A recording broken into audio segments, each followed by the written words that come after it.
Hi friends, இன்னைக்கு masala grinder வாங்கியிருக்கோம். நாங்கள் வந்து மசாலா வந்து சேல்ஸ் பண்ணிட்டு இருக்கோம். மசாலா சேல்ஸ் வந்து பண்றது வந்து நாங்கள் மிக்சி ஜார்ல தான் வந்து அரைச்சிட்டு இருந்தோம். எங்களுக்கு அதில் அரைக்கும் போது மிக்சி வந்து அந்த அளவுக்கு இன்னும் யூஸ் ஆகல, ஒர்க் ஆக மாட்டேங்குது. அதனால ஒரு மினி கிரைண்டர் ஒன்று வாங்கியிருக்கோம் மசாலாவுக்கு. அது எப்படி இருக்குன்ட்டு இன்னைக்கு ஓப்பன் பண்ணி பார்க்கலாம். ஆனால் வந்து இந்த பாக்ஸில் வந்து மசாலா கிரைண்டர் தான் கேட்டிருக்கோம். ஆனால் போட்டிருக்கிறது வந்து காஃபி கிரைண்டர்னு கொடுத்துருக்காங்க. காஃபி இப்போ ஓப்பன் பண்ணுவோம். ஸ்டிக்கர்லாம் ஒட்டி இருக்கு. இப்போ ஓப்பன் பண்ணி பார்க்கலாம். இதே வந்து கார்டு கொடுத்துருக்காங்க.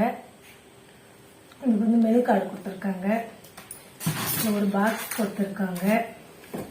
இப்போ வந்து அப்பா ரொம்ப பீட்டா இருக்குங்க. நான் சாப்பிடுறேன். இதுக்குள்ள என்னெல்லாம் இருக்குன்றத பார்க்கலாம். இவ்வளவு தாங்க இருக்கு. இதை எடுத்து ஓரம் வச்சிடுவோம். இதுக்கு வந்து ஒயர் கொடுத்துருக்காங்க. ஒயர் வந்து சின்னதா தாங்க கொடுத்துருக்காங்க. இதுக்கு வந்து பிளேடு கொடுத்துருக்காங்க. ஒரு பிரஷ் கொடுத்துருக்காங்க.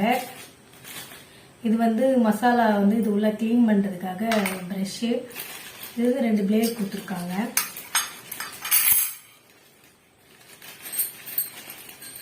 இது 2 இது கொடுத்துருக்காங்க செட்டு. ஸ்ப்ரிங்லாம் வந்திருக்கு. இதில் வச்சிருவோம். இப்போ இது ஓப்பன் பண்ணுவோம்.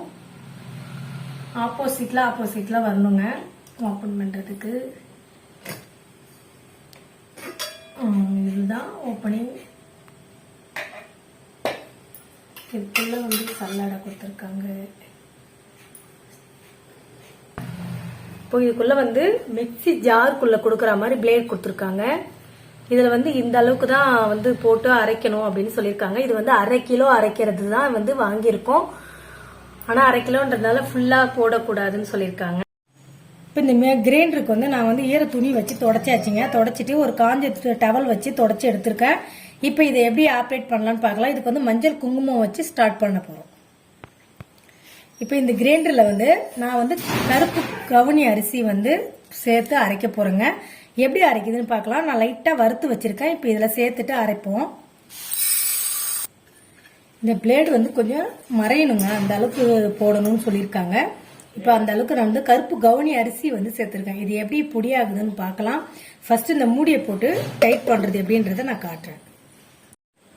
இப்போ இந்த 1 லாக் வந்து இப்படி மாத்தணும். இந்த லாக் வந்து பேக் சைடு வரணும். ஏன்னா புதுசுன்றதால கொஞ்சம் டைட்டா இருக்கு. இப்போ வந்து இந்த நெட்டை வந்து டைட் பண்ணணும்.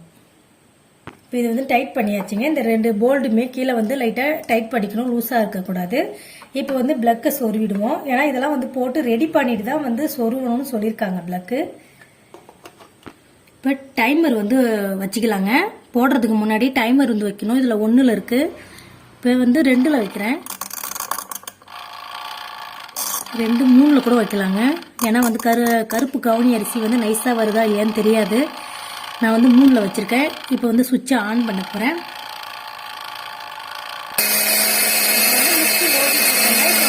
ஸ்டாப் பண்ணக்கூடாது.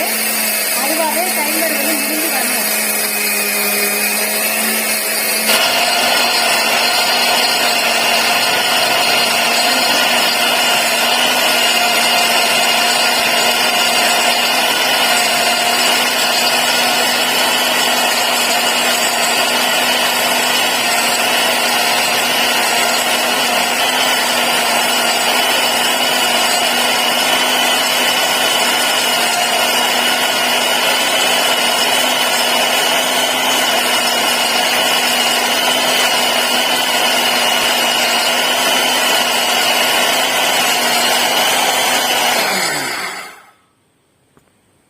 இப்போ இந்த டைமர் வச்சதுனால கரெக்டாக வந்து அந்த 3 நிமிஷம் முடிஞ்ச உடனே ஆஃப் ஆயிடுச்சுங்க. இப்போ வந்து பிளக்கை வந்து பிடுங்கிடுவோம்.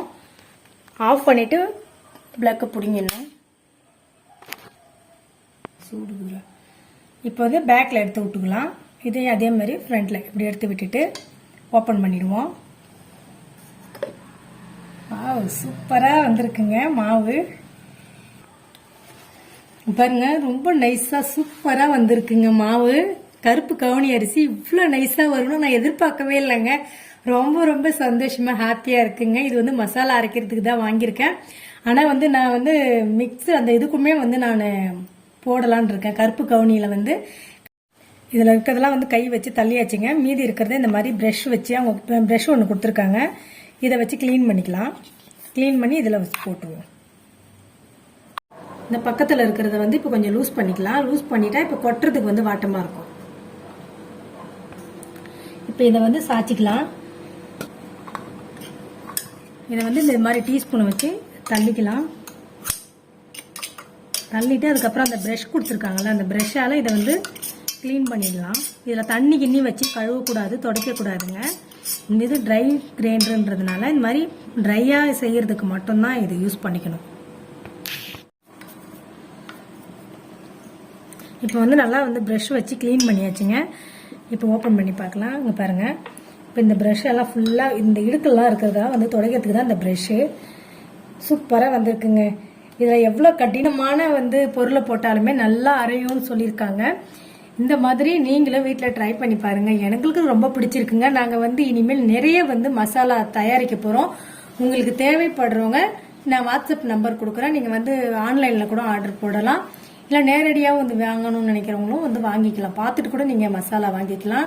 இனிமேல் இந்த கிரைண்டரில் தான் வந்து மசாலா அரைச்சி நாங்கள் பேக் பண்ண போகிறோம்.